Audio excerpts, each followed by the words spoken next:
I'm Will Hedrick. And I'm Jordan Schaffer. And this is Dog Ears and Timestamps, a book club podcast. And dude, we're back in the South. We're always in the South, but we're back in a small town. Right, back in a small town. How much did this book feel like Portland to you? Not very. I still kind of made it Portlandy, even though like I had the images from the YouTube. Like I watched the YouTube show Beyond the Show, or Beyond the Book, kind of about like their hometown, Bowie Creek. Mm-hmm. And they're like a little bit of inspiration for the book, but that was more just like a nostalgic trip for Rhett and Link, right? And then kind of just explaining some of just like the geography of the area and like the different places they visited, and that Tucker was a real dog, and right. But I don't know. Even though I kind of had that image, it felt very like. I guess it didn't imagine Portland. It felt just kind of home though, like it felt like Portland, but it was I was imagining their town because I saw it. Yeah. So it had the same quality of like a home. It felt like home, Right. I don't know. Well, just in that it's small town, Yeah. It's definitely, it seems like it's smaller than Portland, even when we were growing up. Yeah, this is like an everybody knows everybody kind of thing. And yeah. We pretty much knew like everybody in our grade, I feel, or like, but yeah. I don't think it was an everybody knew everybody town. Yeah, not by a pretty decent shot. But yeah, I mean, anytime that there's, if somebody just says the phrase small town, mm-hmm. It's easy to then sort of project your memories of wherever you're from onto that. Yeah. And that's part of the reason why stories like this are as popular as they are, or settings for stories like this are as popular as there are. It's like, that's probably every single Hallmark movie takes place in a small town, because that's something that probably a majority of people, probably even people that aren't from a small town, can identify with, because that's kind of what America's built on, is small town. It's like the Farmville and Stardew Valley, like the theme behind all those games is like, you're sick of city life. Let's get it out into the country and like live and get into the small town. I also felt like I came into this book with a lot of just like predetermined will to like the book and I already knew the guys, in the story. Like, I don't think they're hiding that it's them that it's based on. It's obviously Rex and Leaf are really close to their names, so. I don't know. I came in already imagining them, liking them. Mm-hmm. It was easy to like their friends and, dislike who they disliked, and just fall into like the everyday steps of their town. Mm-hmm. And, but I think, nothing really felt all that weird until like, if we didn't read as much as we did, like it would have just been like, I don't think we would have had too much to talk about. It would just literally been like, this was all nostalgia. Well, right. It's and I wasn't really sure what to think about the book, and I'm still not 100% sure what to think about what it is that's happening, because, right up until maybe the last chapter and a half, mm-hmm. we don't have any real idea about what the motivation for anything that's happening is. Because there's, there's the it's about two movies being made. Right. This is the book of two movies. A book of two movies. And this is where they collide. But there's the reform school that, kids get sent to when they're being bad. The Whitewood School, which is run and owned by this guy who's prominent in the community and blah, blah, blah, blah. It's all very small town stuff. Wayne? And Wayne Whitewood, I think so. And it just seems like, okay, well, it's a reform school. Mm-hmm. It's hard. Mm-hmm. It sucks, blah, blah, blah. Even in the first couple of chapters that Alicia's there, it's still sort of like, it just sucks. This is just like a really hardcore reform school in small Christianville. Yeah, and obviously makes sense. There's nothing weird about that. No, it didn't feel anything too crazy. Like what maybe I mean, I don't know if I'd ever heard any stories like that from, actual people I knew, but I feel like stories you hear about, like at least Catholic school, like the nuns being crazy and hitting them people with rulers and stuff on the back of the back of their wrists and stuff. It at the very least, the idea of corporal punishment is nothing new to America, and it was just it was a little twisted, throwing them in the role, so they have to like they're that's definitely like super hardcore. And what the what was, very heavily hinted at even from the first time they mentioned it, but the cover up of the deaths that have happened at the school in the past, Right. over the past, several decades, because this story takes place in 92, and it seems like the last death happened in 79 or something like that. Or no, like in 80, 89 or something like that. Yeah, I think maybe 89, because the school opened in 79. Yeah, 79, and then 89 was the last death like that was in the paper, yeah, 83 or whatever, or 84 that like Janine that. was going through. One of Yeah, those days. so it's been a while since any deaths happened, but We gotta those get were back to that. covered up, and it was pretty heavily hinted at that it was a cover up situation, until right up until the point that it almost is all but revealed that of course it was a cover up, because then when Ben says that he thinks that they're going to say blah blah blah, but but even with all that, you're still just like, okay, so this is just a story of like small town corruption where like these people are in charge and they want to stay that way, so they can't let word get out that, and they're just fanatic about their extreme right-wing Christian idea of what makes a behaved person and a respectable person, and they're also xenophobic and don't want anybody to fuck with their town. Right. But even that's not like compelling. That's a story that's been told a million times, and so I was kind of like, I don't know if I care about this story yet. Yeah, it was just a very basic, like, old town resistant to change, like, not even resistant to change, but just like... Well, change was just like not going to happen. First, yeah, that was just more like what it was supposed to be. It's just supposed to stay small and quaint, and like nothing out of the ordinary is supposed to happen. And they're just like, they're not even the people that are, what we're given to believe are the antagonists and bad guys in this story. They're not even sinister. No, they're just like really jerks, and maybe a little corrupted or whatever, but like not a motivation for a story. No, I feel like all the no, I mean I agree with you. I wasn't saying no, like you're wrong. Right, yeah. I think that all the like the antagonists so far, other than I guess like Wayne Whitewood, I feel like all of the antagonists are kind of just like they have the same sort of level of evilness as like the crazy lady on your street that like is keeping an eye on everybody and taking notes, like the nosy neighbor, like that's about as evil as anybody seems so far. I guess maybe Gary, the pizza shop owner that only hires kids that have been to the reform school, he might be in a little deeper, because he's like very obviously like just he only hires graduates from the reform school, right? So he is very defensive of it, and there seems to be like a faction in the town that is very defensive of the school.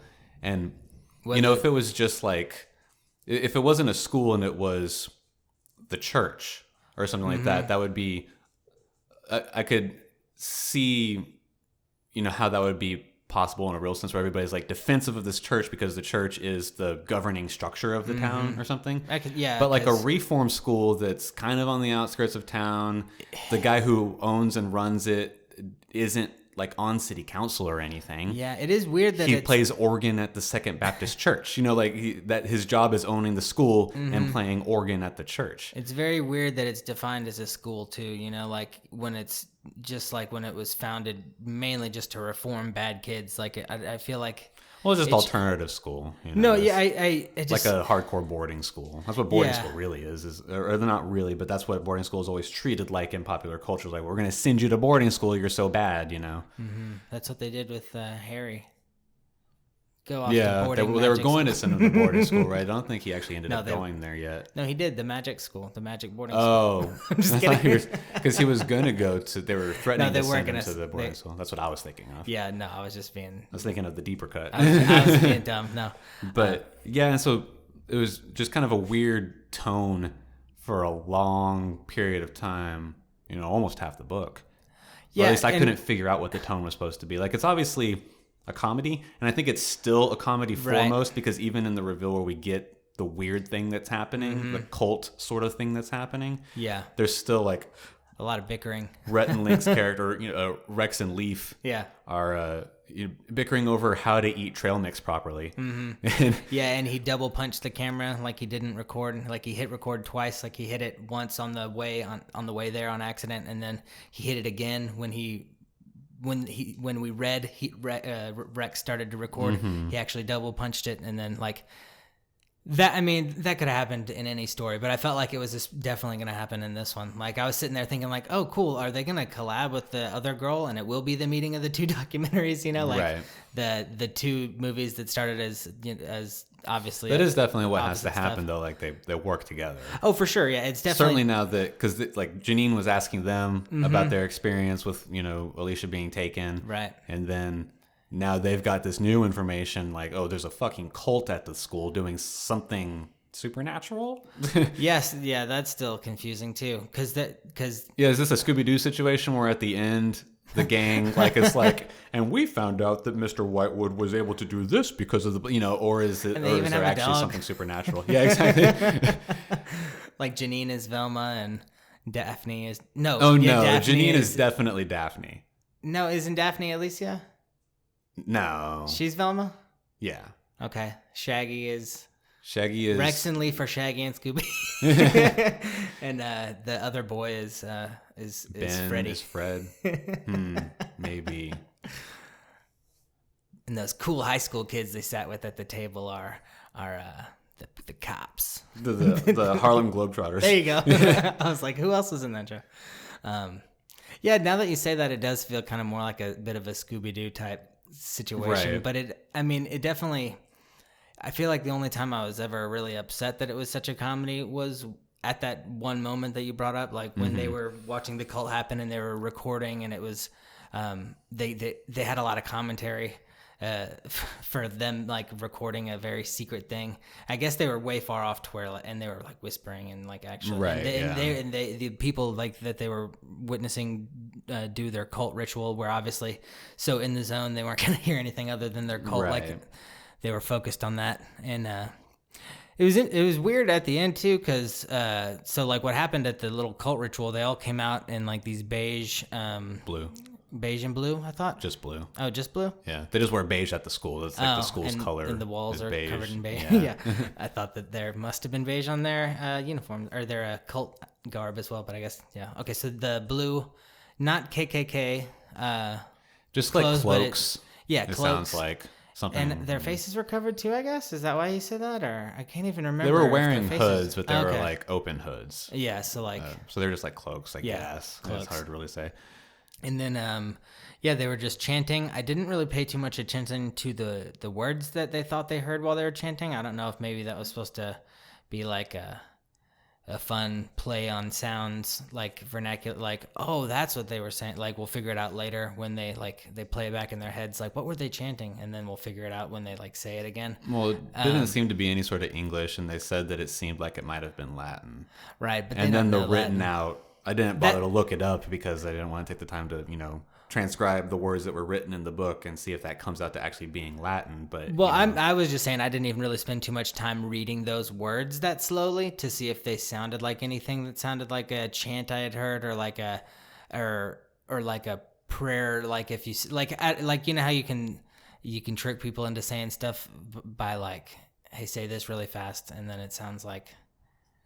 Oh, something else. you're not sure if they were, if in the book they're written out as they're being said, or if Right. they're written out as Rex and Leaf think they're hearing. Right, that's what I'm thinking. That Okay. it's written out as they think they're hearing, so that maybe it's like a clue that if we're playing it back and we're trying to figure out what we thought we heard, we can be like, oh, they were saying like Fuz Rado, like from Skyrim, Right. or whatever. I think that but, it was like, written out as what they were saying. Okay, yeah, because I least- didn't spend a whole lot of time looking and really analyzing, but I felt Yeah. like maybe if there was The way a that clue, that it could have presentation been- was constructed, it seemed that way to me. There wasn't a point where Rex was like, and it sounded like they were saying blah, blah, blah, blah, blah, Yeah. blah. It'd It was be just kinda- like their chanting got louder, louder, louder, quoting what they're saying, So it felt to me like it was being presented as this is what they're saying. Yeah, and then as in their any chanting case. grew louder, there was some gurgling and no, not even yet. They took a girl from the group and took her into They the perform water. like some sort of ritual. Yeah, and they cut her and perform then a Whitewood ritual like goes and- into the water. He's down there for a long time, comes back up. It's just like For something 6 minutes? seemingly supernatural has happened.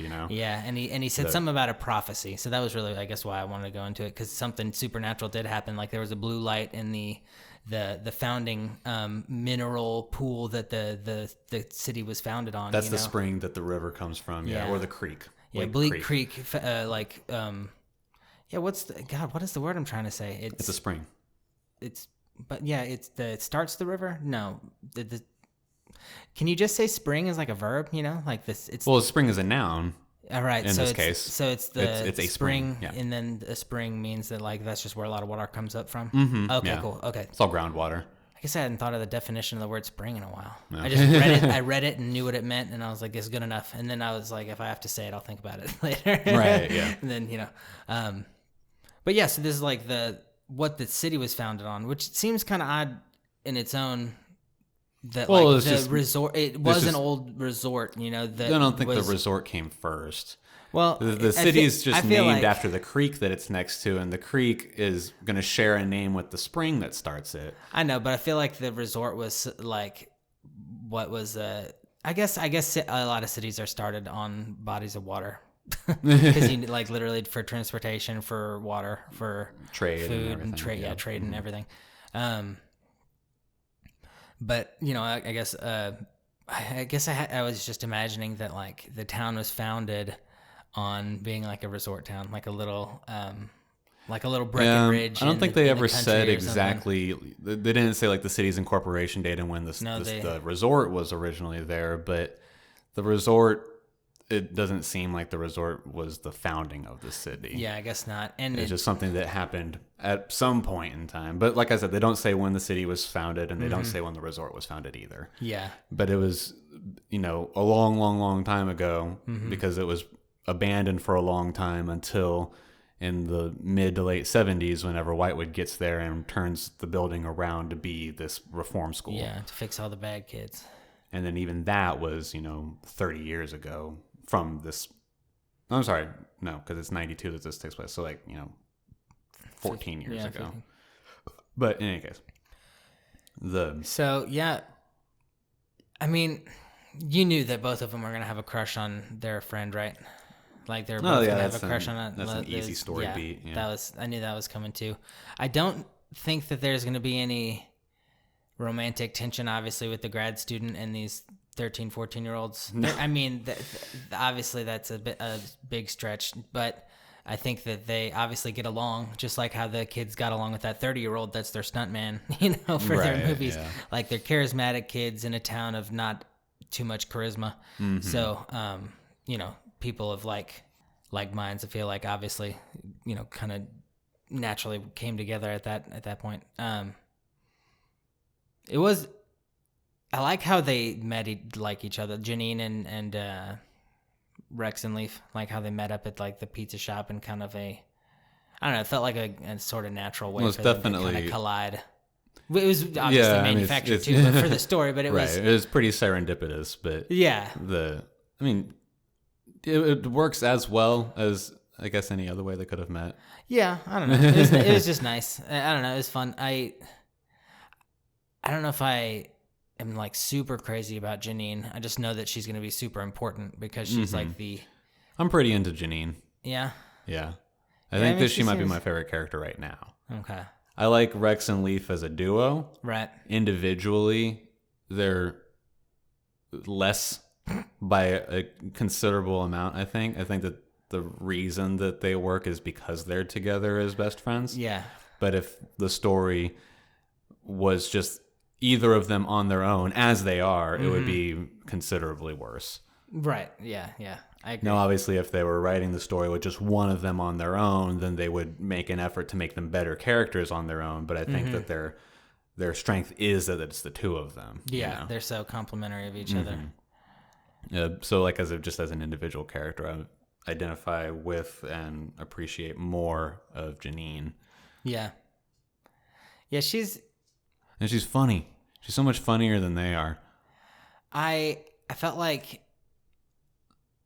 I guess as characters, yeah, they're not that funny, but since I know that they wrote the book, like I can't help but think like, oh, but they're the funny ones writing all the funny stuff. But like, I know that's dumb. So it's like, I was about to start defending them and be like, no, they're funny. But I was like, no, it's just me knowing that obviously what I just said. Right. Yeah, I guess Janine is written to be like the kind of more relatable character. Well, she's an adult. Pushes back to a lot more than I would expect for her in like the few moments that she did in like a town where it feels like she was always kind of walking on eggshells. I don't know. I guess it was really just the one scene with the lady at her aunt's house that I was like, oh, she kind of talked back a lot after learning that her uncle might have just gotten murdered. Right. Like I probably would have just been like, oh, I'm, we're just. I don't even know what I would have said. Why would I have a video camera on my aunt? What could I even make up in the moment? Right. We're filming a story about our family. I don't even know. Yeah, so I guess who am I to say like I couldn't have come up with anything better? It is kind of weird. She went to the town to film about kidney stones though.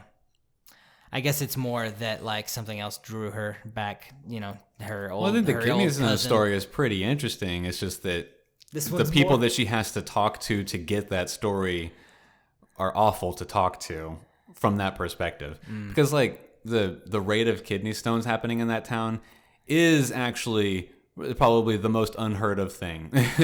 Yeah, that's like probably that one not guy real, passed, right? or the lady that's friends with her grandma passed like 38 in a year. Yeah, aren't kidney stones supposed to be similar to childbirth and pain? Like equivalent? I've heard that. Yeah, like the only male equivalent is what people have said. I've heard that is pretty awful. I've heard from.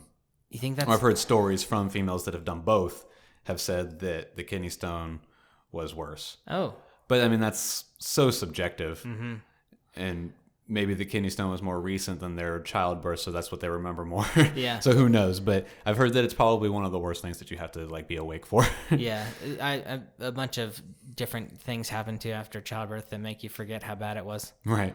There's a lot of endorphins pushing through you at that moment because your body knows that you want to hate that thing. Yeah, where the kidney stone, it's like we gotta shock your body with some. How do they do that? Do they just they blast you with 4 or 5 different methods that you can do now?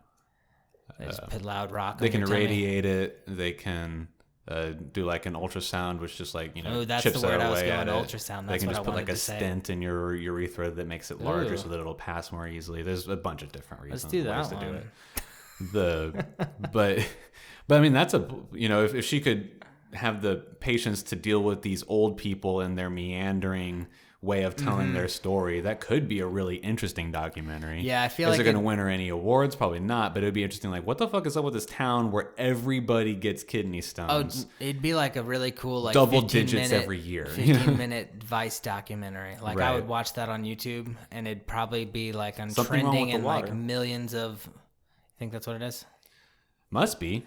And we're That's going where back to the that's water where because the that's blue where the stuff cult is happening. The ritual happens at the start of the water. Yeah, so I think that it's going to be sort of like tongue in cheek connected at the end, where like Janine's like, "Oh, that's why all these kidney stones are happening." It's just like a throwaway joke or whatever. Ah, okay, I could see that.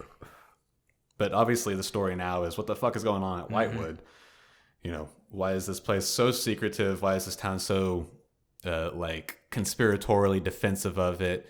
And then once she finds out about the cult stuff from Rex and Leaf, she can be like, and what the fuck is up with this cult? That's what the documentary is going to be. It's going to be expose of this small conspiratorial group within a small town, Yeah. Who do you think was the guy down in the library basement with Janine? Someone yet to be A revealed. I don't think it was a ghost. Disappeared awful quick for a human. I think that he's someone that's gonna suddenly he'll show up again. He'll have like another answer, and then we'll catch up with him and be like, "Who are you?" He hasn't been here for 50 years. Right? Yeah, exactly. And then Ben will be like, "I know who that is. That's blah blah blah." It's gonna be some sort of like reveal. Like that's how that sort of reveal always happens. Who the mysterious character? How he gets his identity shown. And then he's like, what's his name? Dumbledore's brother. Like he's just some guy who lives in Hogsmeade who's helping out and nobody really knows.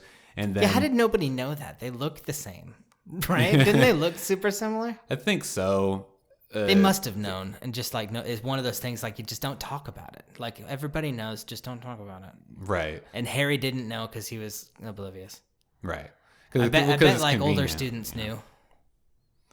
I don't think because he just ran the Hogshead or whatever that one, the place that they would go to, the tavern that's kind of off the path. Yeah, the one that you wouldn't go into. But Fred everyone and went George into might the have known. broomsticks, right? Yeah, I guess Fred and George might have known. Possibly. Yeah, different books though.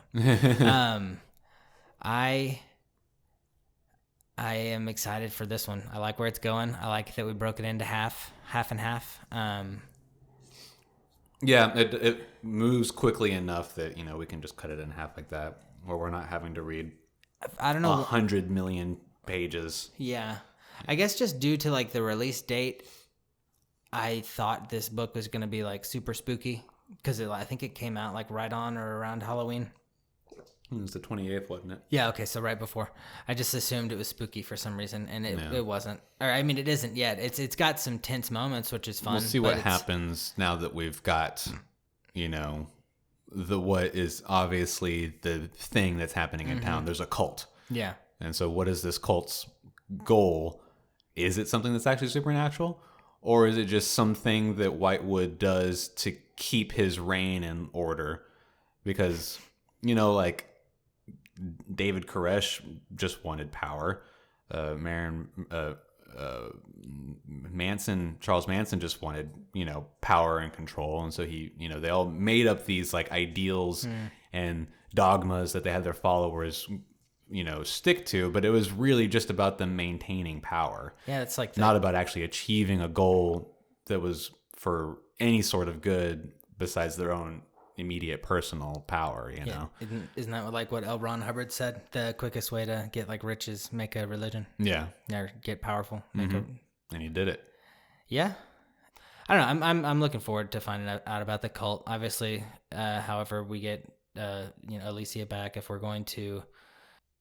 this is going to be Janine's big break. I mean, how far down the road do we get in Rex and Leaf's life? Do we just go like another It's just week, the end of the story, I think. I don't think you don't think anything. You don't think we're gonna have to like travel through down into the same time of the year that we're in right now? Because I keep imagining that it's like cold and it's the summertime, and I know that shouldn't. It's the start of school, so it's like it's they're probably in early September at this point. Okay, because school just started. So school starts in August. So I guess maybe they're like in mid-August. I guess it depends on when because obviously, every school district starts, within a month of each other, depending on where. But so they're at the end of summer. Summer literally ended and now they're starting school. I think they've had like a week of school. So it's, August, September-ish.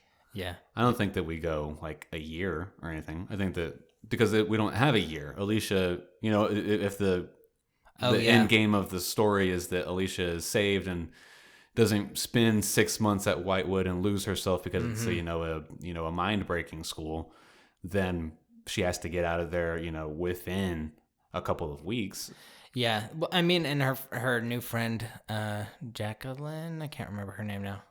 I don't remember either. That sounds wrong because she's Puerto Rican. It's not that. Yeah, it's not a super common name, but I don't remember. She literally only says it once. Yeah, and she goes by Jay. Right. I don't think it was her, right, that they sacrificed in the... No. It was a blonde girl, right? Huh? They cut Ben. I felt like they were sacrificing Ben, so I felt like the person that they were... We don't know when they cut Ben, though. Yeah, that's true. I just felt like it was probably another student that they were throwing in the. No, they said there were no students. Hmm. While they were spying on them, they were like, "No, those aren't students."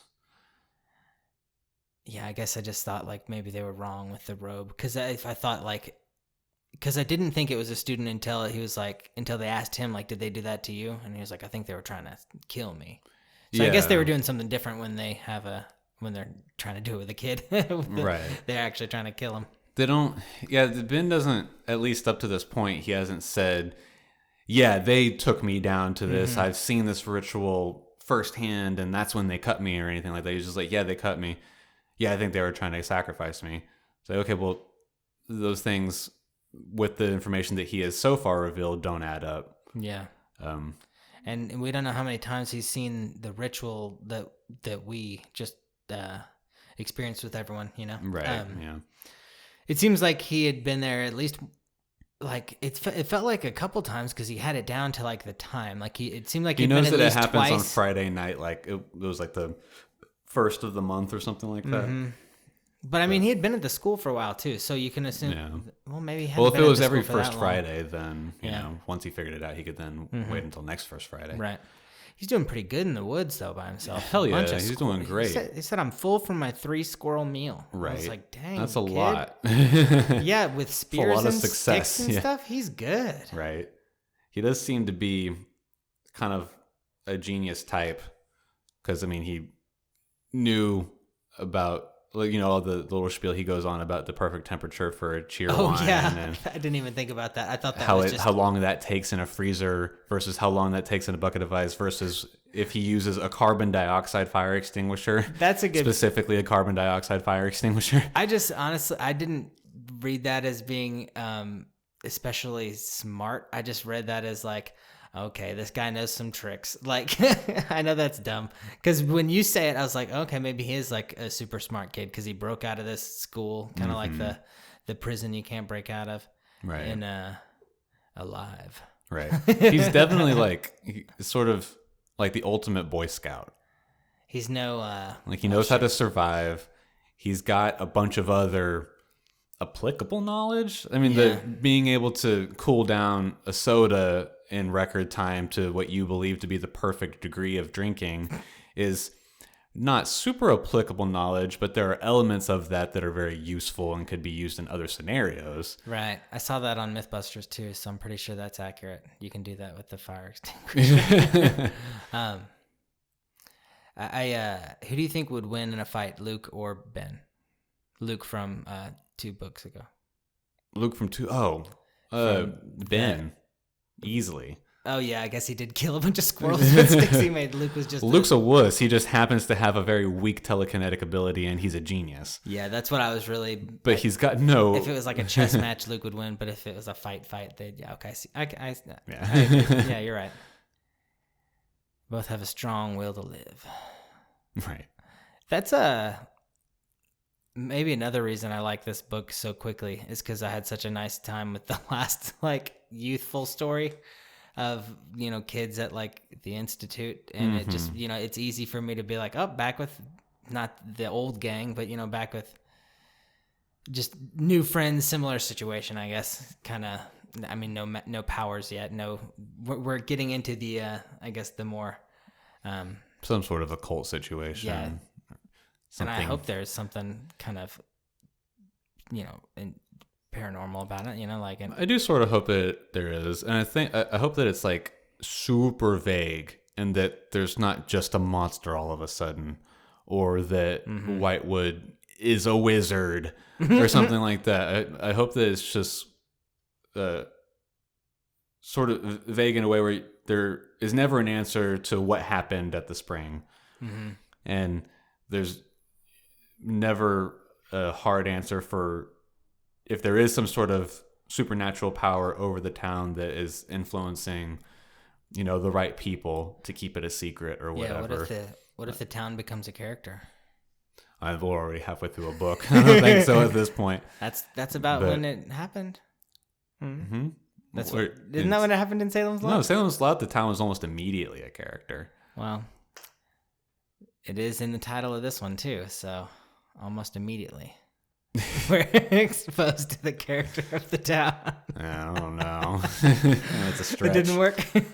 But I just hope that it's if they do end up having something supernatural and it's not all, you know, explainable hoo-ha that Whitewood puts on for the sake of maintaining power, which would be the more realistic version. I hope that it's just vague. I don't want there to just be like a defined monster that gets killed. Yeah, and I think it's more interesting, and it's certainly I think creepier whenever, you know, it's just left to be vague. Those are the best like X-Files episodes.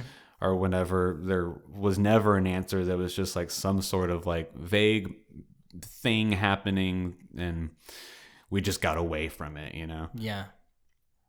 Yeah, and I don't know. I guess I keep thinking back to like the Scooby-Doo thing that you said. It like, yeah, I mean, short of like literally 100% solving the mystery of like what Wayne Whitewood is doing and how he's tricking these people with the lights and the bubbles at the spring. Mm-hmm. Thank you. I forget every time. At the spring, short of that, like I feel like it wouldn't like a sort of open-ended like paranormal ending would have to kind of be the only way to, right. I don't know, at least make it not too like on the nose for me.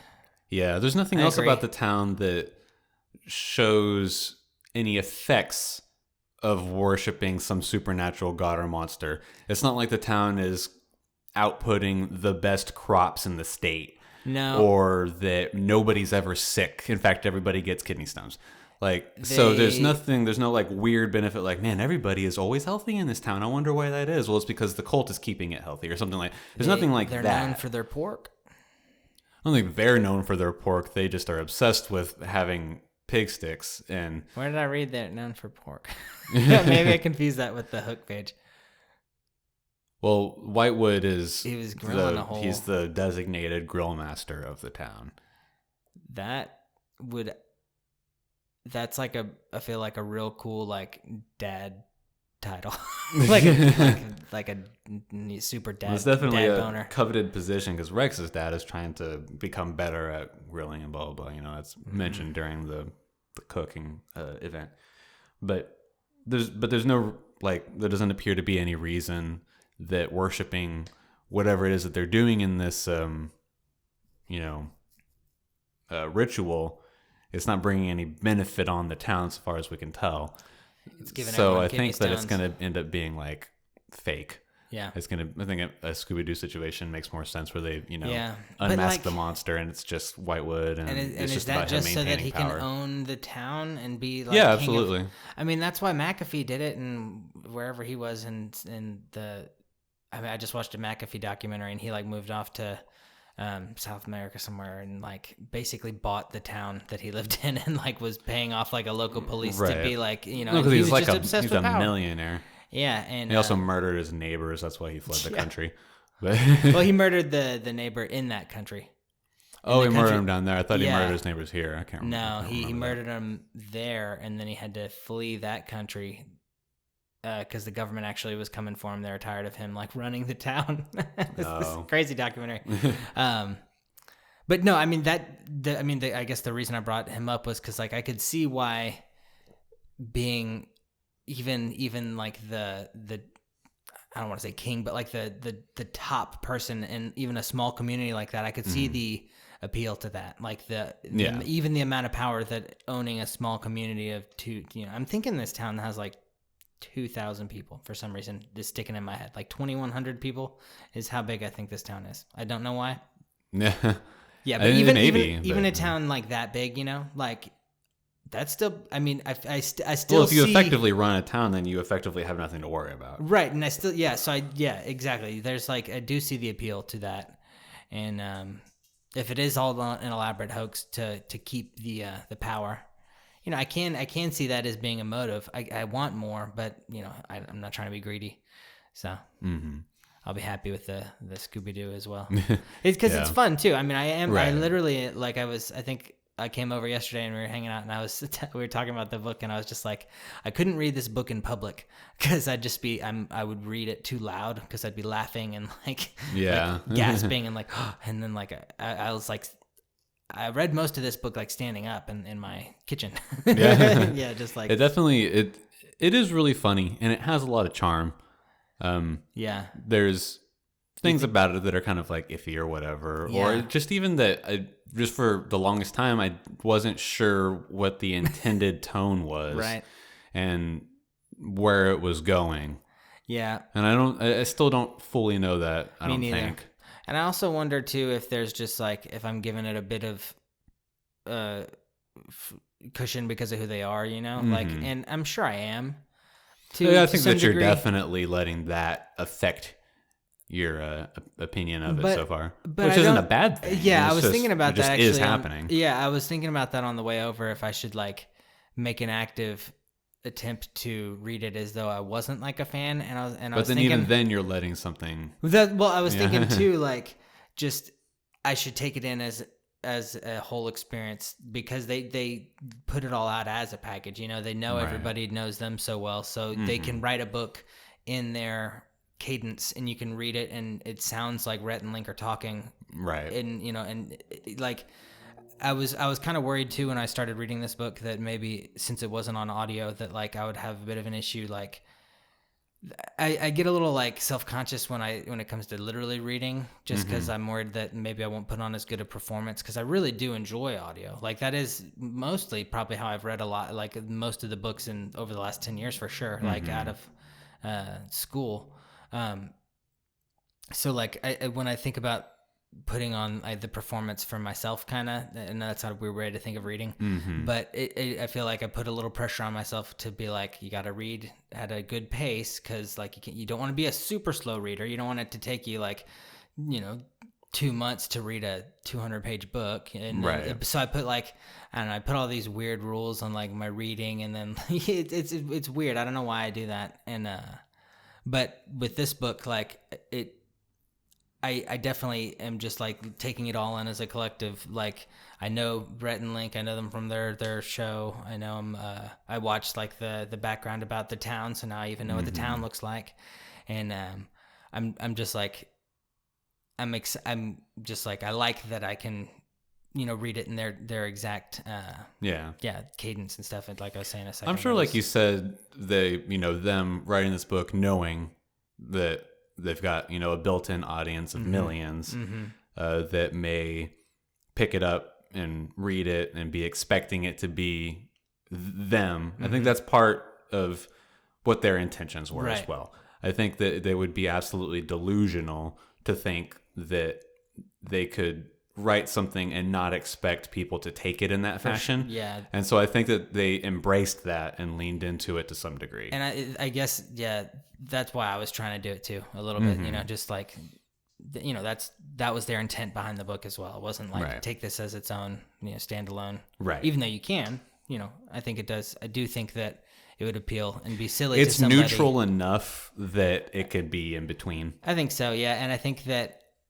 the market audience that might not be in the, actually, no, I take that back. I was going to say the market audience, I feel like would be for like a young adult group if they didn't have any background in the YouTube show or their Rhett and Link's lives or whatever. But I was but I feel like a lot of the references go to maybe even people not it's people that are older than us because they're entering high school in 92. And we were born. A lot of these references are things that, while I know what a Piggly Wiggly is, I don't have firsthand experience with that. And so if I just hadn't, if that, name of a corner store, convenience store, hadn't been something that I experienced through other storytelling, I would have no idea what that is and why that's a funny reference. Yeah. Or not even funny, but like humorous because of nostalgia. I wouldn't get that. And so that's for an audience that's older than me. Yeah. So I guess just, I feel like that's hard to be like, we like to target them. You know what I mean? Like if they didn't already follow the show. I think that it's probably like most content creators do, where, or at least with their first couple of works, where it's like, well, what would we like? Yeah. Let's just make something that we would like. And hopefully that's good enough for other people as well. Yeah. But I know what I like and what I think makes something good. So if I do it that way, then at the very least, people who are I'm a part of that same audience will also like it. And then if it's good enough, then other people outside of that will also like it as well. Yeah. So I think that they're maybe not their target audience, but the audience that's going to appreciate it to the fullest is probably them and people of their age and of a general situation of coming from a medium to small town. Yeah. And not New York City, Yeah. I think that's probably the audience that benefits the most from this book. I like it. I don't think it's like a book for 13-year-olds. Although a 13-year-old would understand it. Right. I don't think that that's its intention. Yeah. It does have like a young adult vibe though, kind of, to where like I agree with you though. It does. I feel like the target isn't necessarily that age group, though it does have the vibe of that. The references and humor are not very young adulty. Okay. in my opinion. I see what you mean. At least as a majority. Mm-hmm. It does have a fairly wide breadth of kind of styles of humor and jokes being told. Mm-hmm. But as a majority, it feels a little bit more adult than young adult. I guess just because we're such young adults. It's less true every day. Yeah, but no, you're probably right. I guess maybe I'm just thinking that it's to be like an adult novel. It's got to be like more SAT words, just a really high vocabulary or something. And that's not the case at all. It's just the content, literally. So yeah. I don't know. I'm looking forward to this next chunk. So. Yeah, I'm glad to finish it up. It's as fun as I was expecting. Yeah, it's been great. It's enjoyable. I'm happy to be reading it. Hopefully I can lock in on whatever the tone is supposed to be. Yeah. And then, just not be worrying about that. Sitting there worried, like, what is... Right. I can't figure this tone out. Because sometimes I just don't know what the situation is. I'm just like, what am I supposed to be feeling right now? How do I feel? Like during the cult, it's the ritual thing, and they're arguing over the trail mix. I'm like, what is happening right now? I just got that same feeling too. What am I supposed to be feeling in this moment? And am I like apprehensive because of the ritual going on? Am I worried that they're going to get caught? Or are we just continuing to have fun because they're having this ridiculous argument about trail mix in the middle of witnessing something villainous? Mm-hmm. Yeah. Is this like 100% comedy, or is it supposed to be like some tension being woven in here?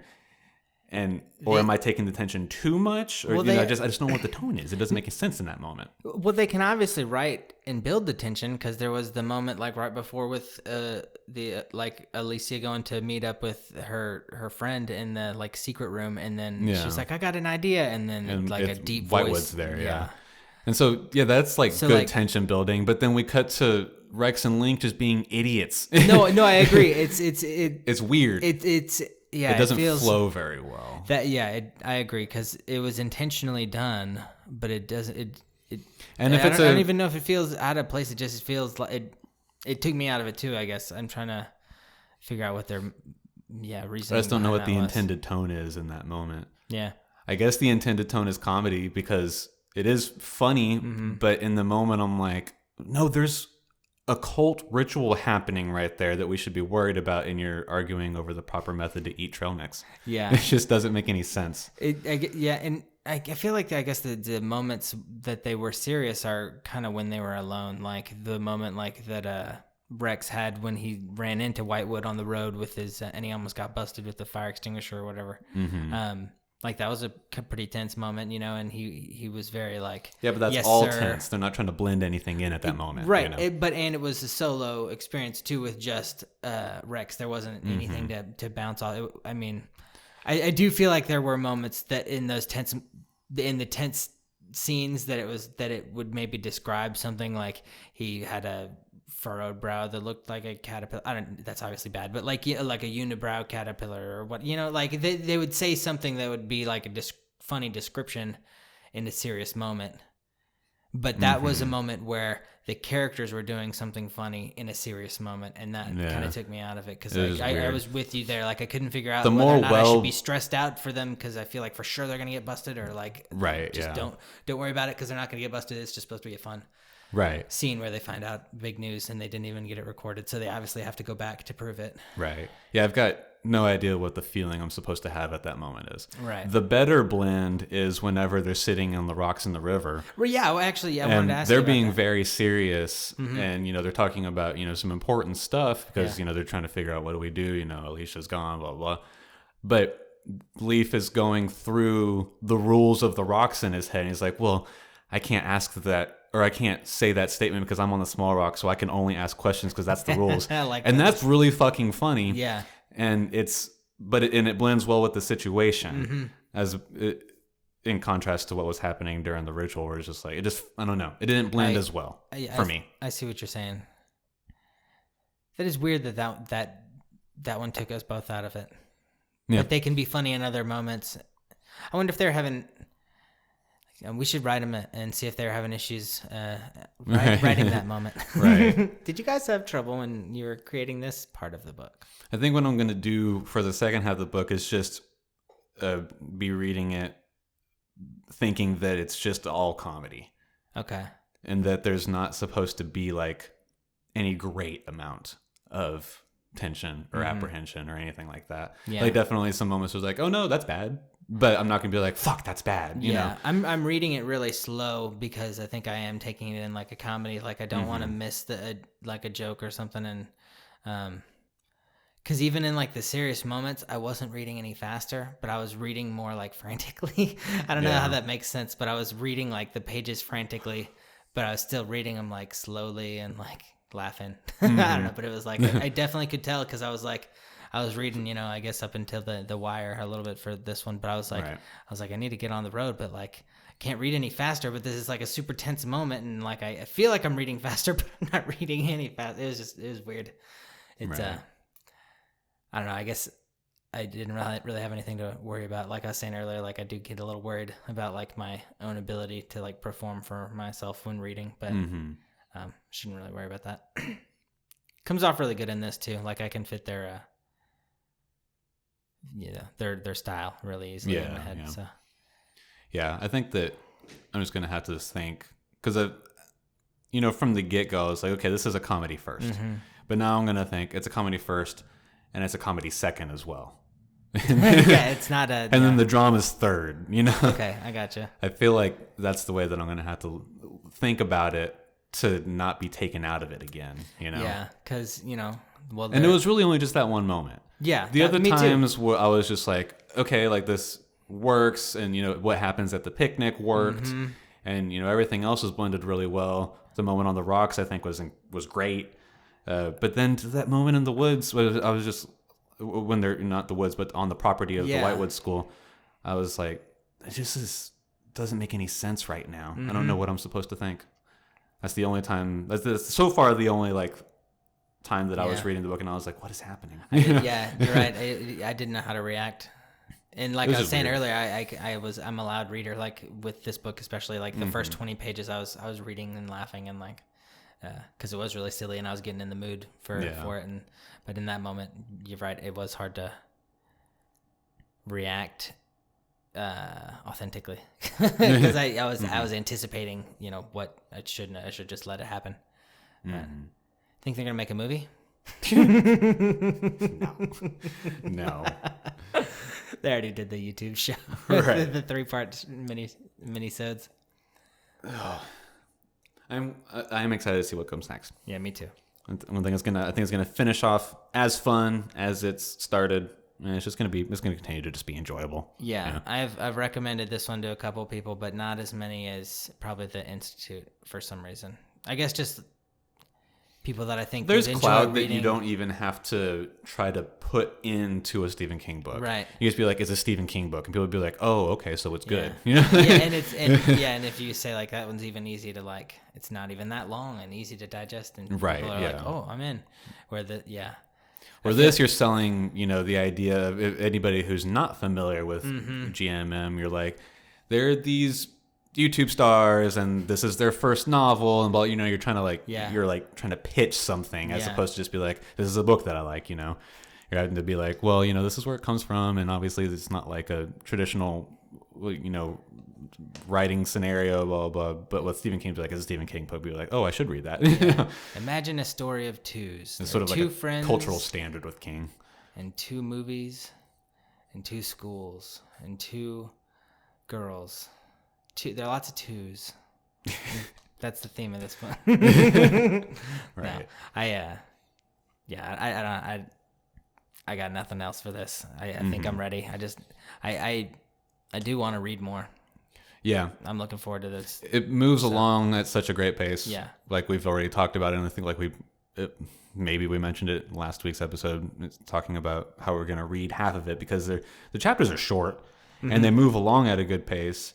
And so, it's fun to read just because of that, because like you're making progress. You don't ever feel like you're dragging in it, know. Which I think that stories like this need to be. There were like there were parts in Thousand Doors that was Yeah. kind of like, man, we're not moving as quickly as I think we should be at this moment. There hasn't really been much of a dull moment, even when we hop characters, and just everybody's enjoyable. I think that we've been inside of. Yeah. I was a little worried for some reason that we were gonna end on a Janine chapter, and I didn't want to. I don't know why. It doesn't matter. I was like, I wanted to end with the boys. Yeah. But yeah, so you know how much to read. Finish the The book. rest of it, yeah. Yeah, and It's another 14 chapters. yeah, you guys know how to find us, but I'll say it again. Twitter and Instagram, at ears_stamps. And then our Gmail is dogearsandtimestamps@gmail.com. I have not seen any new comments on our The iTunes feed. iTunes. Yes, I don't have anything to read, but I will definitely keep that line going. Please, leave a review, and I will definitely read it. And we appreciate everybody listening. And that was really cool. You know, a couple weeks ago or last week, whenever we saw that. That was, yeah, right. That was just, I don't know. That was cool. So keep it coming, and we'll keep it coming. Yeah, I guess so. Man, I was trying to think of what I was gonna say. I don't know. I had something in mind, but I can't remember what it was. Whatever. Do your classic Will one-liner sign off. That's not the end of the show. Like the classic one-liner Will joke right before the end of the show where we say our names. Like we do every episode. Hit him, Will. The Kansas City Chiefs are 1-3 against the AFC South. Just kidding. I'm Will Hedrick. I'm Jordan Schaffer. This is Doggers and Timestamps.